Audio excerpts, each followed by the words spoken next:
A very warm welcome, everybody, to the Drivers' Press Conference ahead of the FIA Formula One Azerbaijan Grand Prix. Two groups coming your way, as ever, and Group 1, left of screen we have Pierre Gasly, in the middle we have Niko Hulkenberg, and right of screen we have Oscar Piastri. Very warm welcome to you all, guys. Oscar, perhaps we could start with you, please. Now, this could be a monumental weekend for McLaren. They can clinch the Constructors' Championship this weekend, which would be with 7 races still to go. It's been a phenomenal season. Just how different has it felt on the inside to last year's title success? I think very different because, this year has just looked very different to last year. I think, last season went down to the final race, and a pretty eventful final race as well. So I think this year it's, clearly the car has been a step better. The team has been performing very well. So there's a much more of a sense of inevitability about this year. So, which is an amazing position to be in. It's a testament to all the hard work from everyone at the team. And, I'm the lucky guy that gets to drive the car at the end of the day. So, it's a testament to everyone's hard work, and very, very proud of everyone. Now, once the team's championship is in the bag, the focus internally will go on to the Drivers' Championship. You've had almost a couple of weeks to reflect on what happened at Monza and giving that place back to Lando. Have you had any further thoughts on that when there's so much at stake? Naturally, there's been thoughts, yes. We've had good discussions with the team. Obviously a highly talked about moment, but we've had a lot of discussions, clarified a lot of things, and we know how we're going to go racing going forward, which is the most important thing. So what's happened is done, and I'm excited to go racing here. Look, any changes going forward? Are you expecting less interference from the pit wall once the Constructors is in the bag? Not necessarily because of the Constructors' Championship, but I think we've again had a lot of discussions about how we want to go racing, and a lot of that is to stay for us because. Ultimately, if we give out that information, then we become very easy targets to pick off because everyone knows what we're going to do. So, that's all very aligned with all of us, but it stays in-house. Look, one further question from me on this. If it had been for the win at Monza, would you still have given the place back? But it wasn't, Tom, so I don't know. It wasn't in that scenario. Would it have made it a bit more difficult? Probably yes, but I don't know if the outcome would have been different. But I'm not planning on finding myself in that position. All right, Oscar, best of luck this weekend. Thank you for that. Niko, if we could come to you now, and we'll throw it back to Monza as well, which was a very, very frustrating Sunday for you. Does the team fully understand why you couldn't make the start there? Yeah, of course we did. Obviously, pretty frustrating and bad at the time. But it is what it is. We found the root cause and obviously put some measures and things in place that this should not happen again in the future. Well, let's bring it on to this weekend then. Do you think the low downforce nature of Baku will suit the car, suit the package? I think in Monza we were competitive. Obviously here it's a little bit similar but also different at the same time. But if you look across, the last 5-6 weekends and different tracks, I feel we have a competitive package and car beneath us, and nothing that suggests here it should be different. I think we will be competitive within the midfield. Remains very close and fine, tight margins. From P10 all the way to the back. So, you just got to be good, clean in the execution bit. But, I feel there's opportunities. You say the car was competitive in Monza. Of course it was. Do you think you're competitive across all racetracks now? I'm just looking at the tail end of the season and how you think you're going to go. I mean, since Barcelona, I think apart from Zandvoort was a bit our, weaker weekend and track. But everywhere else, we have been competitive, and I think we have been scoring points everywhere else. So that, you know, pretty much confirms or says that package is working on many different tracks. All right, Niko, thank you for that. And Pierre, coming to you now. The last couple of races really have been quite difficult for the team. What are you expecting from this weekend? Yeah, I mean, I think we are aware that it hasn't been as good as we would have liked, and the remaining part of the year is probably going to be also pretty difficult for us. So I think it doesn't really change our approach into the weekend, and still trying to do the best we can. But for sure, in terms of performance, we seem to be more consistently struggling to make our way through, just into Q2 and getting close to the top 10. So we know it's not going to be an easy task, but still we're going to give it our best chances. Yeah. And is this racetrack here in Baku the sort of place where that Gasly magic can make a difference? Because you have a great record here. You had the podium, of course, back in 21, and then I think you even said that your run to P12 here last year was actually one of your best races. Yeah, I think last year was my best. I mean, driving-wise, we always look at finishing position, but I think in terms of my drive on the Sunday was probably my best race of the year.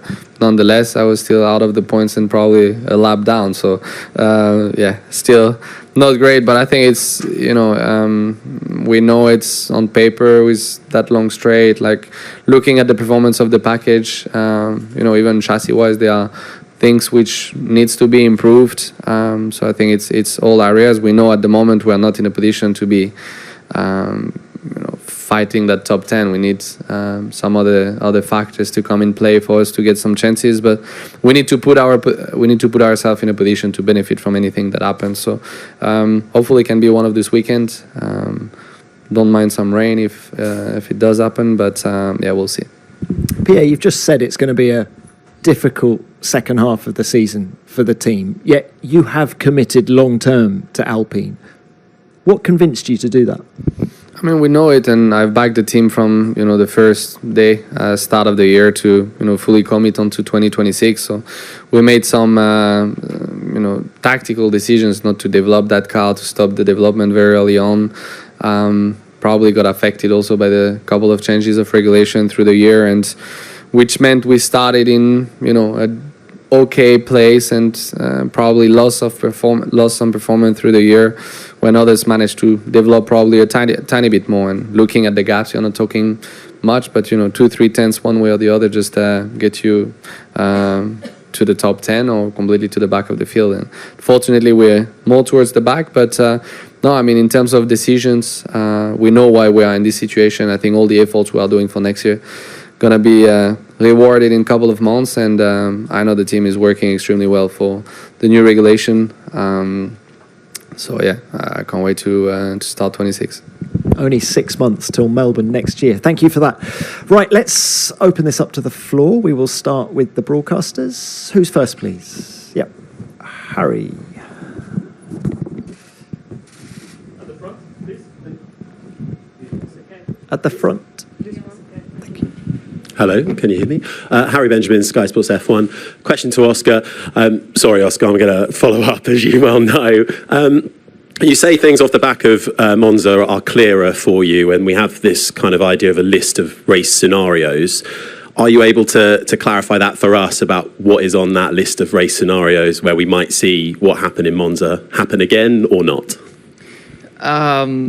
No, I can't get into every scenario. No, I think from Monza, there was some another factor outside of the slow pit stop being the order we pitted in. That was a contributing factor to why we swapped. So that one I'm quite happy to talk about because it's happened. But any other scenarios, again, you can't plan for every single scenario that's going to happen, but I think we're very aligned, and ultimately I respect the team's decisions and trust that they'll certainly do their best to make the right ones. Thanks for that, Rach. Oscar, can I ask what Mark Webber said when you got back to hospitality?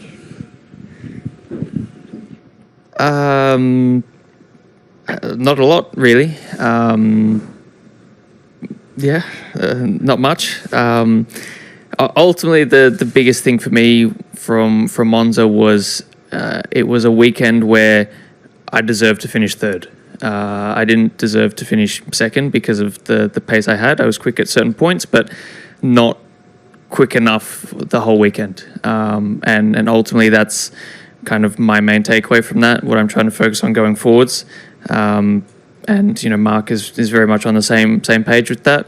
And yeah, again, I've discussed with the team and with Mark about what happened, and we're all aligned going forward. Thank you. Next. Margot Lafitte, Canal+, question for Nico and Oscar. Sorry, Pierre, but we have already had you in French. We're talking about the specifics of this Baku track and, of course, this huge long straight. Can you talk us through your approach and describe how you defend or attack or even restart after a safety car? It's a very unique track. Obviously very, very slow corners, long straights, no runoff. Well, there's runoff, but you've got to do a U-turn to come back on. So, yeah, just kind of the normal street circuit things, but then obviously with much heavier braking zones than normal. So you'd have to build up. The grip level increases a lot through the weekend. So, yeah, it's a street circuit, but unlike other street circuits, you've really got to focus a lot on braking because you can win or lose a lot of time there, or brake or not brake a lot of parts on your car. Yeah, it's just the straight, out of turn 15, it's just a long time on full throttle with those two, obviously, high-speed kings. It takes quite a while. Feels like probably maybe the longest straight of the season there. Obviously, toe effects or slipstreams, are very powerful and, can often be a topic here. And if you defend or attack, it really depends on the racing scenario. If you have, obviously, a train of cars that, brings you one dynamic, but if you're the first car and then you have, you're giving toes to people behind, it's not that much you can defend, to be honest, because you're going to be vulnerable. So it really depends on the racing scenario and that situation. Nico, people talk about this racetrack being unique, but does it have any similarities with other street tracks? Does it feel like Jeddah, or is it more like Monaco in terms of how you approach it? No, I think it's a standalone. Feels completely different. Okay. Next, please. Yep, front. Tom Schleifer, DAZN Spain. Question for three drivers. I guess you saw the images last week of Max Verstappen debuting in Nordschleife. It's something that Nico did a couple of years ago, racing in Le Mans during the Formula 1 season. I don't know if any of you had thoughts of racing in a different category during a Formula 1 season, and if you did, which car would you like to try? I wouldn't mind right now for the end of the year try different cars, but I think in general, as a motorsport fan and lover, I think it's always, if you have the opportunity or you have the, let's say, environment to make these things happen, for sure it's something that must be very exciting. So I think it depends a little bit of the focus and the time you have available for these sort of things. But I think in the future, it's clearly, as I say, I want to probably try different tracks, different category, just for pure excitement and just for your own pleasure. Nico? Yeah, just, honorable how he loves racing, how much time he puts into it. Formula 1, sim stuff, GT, he's just such a passionate racer, just fully committed to it, 24/7, lives and breathes it. So kind of admire it. I did it, had a taste of it in 2015. Slightly different, of course, but if I would want to do that now, I'm not so sure. It was fun back then, but just hats off to Max. Nico, how much of a distraction from Formula 1 was that sports car program in 15? It was very refreshing. A refreshing distraction. No, it's a different, obviously, racing environment. I dipped into it, had a few tests and then 2 race weekends and events. So, it was not super consuming for the whole year. It was a couple of months. But, it's always nice to explore other things. There's always things you pick up. It's not always one-to-one, things you learn and you can apply in Formula One. But, if I look back on that year, obviously doing Le Mans was very successful. But at the same time, it also didn't hurt my F1 on-track performance. Quite the opposite, I think. So, yes, it was quite fun. Thanks. Maybe in the future, I think quite happy with where I am now. But potentially in the future, I think the biggest thing for me would just being to give that opportunity the respect it deserves. Racing at Le Mans or Nürburgring, whatever it might be. You obviously, I think it would be not the wisest to just jump straight into a race. You'd want to do some laps beforehand and whatever. And I think at the moment, time in the Formula One season is hard to come by. So probably not in the near future. Thanks all. Next. Lukas Ostovic from Austrian Television, ORF. Oscar, McLaren can win the Constructors' Championship this weekend, and with 7 race weekends to go after this one, it would be the earliest ever. What does it mean to you, to the team, and does it change something in the approach for the weekend? No, it doesn't change anything in the approach, but I think it's just, again, a testament to all the hard work from the team. It's a pretty remarkable position that we're in to be, even talking about clinching the Constructors' Championship this early. So it's just a very proud moment for everybody, myself included. Just excited to get back in the car and drive all of their hard work. Thank you. Harry, back to you. Question for Pierre, please.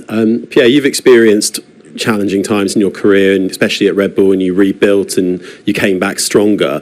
I just wonder if you had any perspective or advice that you could share that might help Yuki out. We obviously know he's having a tough time at the moment. There's a lot of pressure there. What can you share that might give us a bit of insight from your perspective?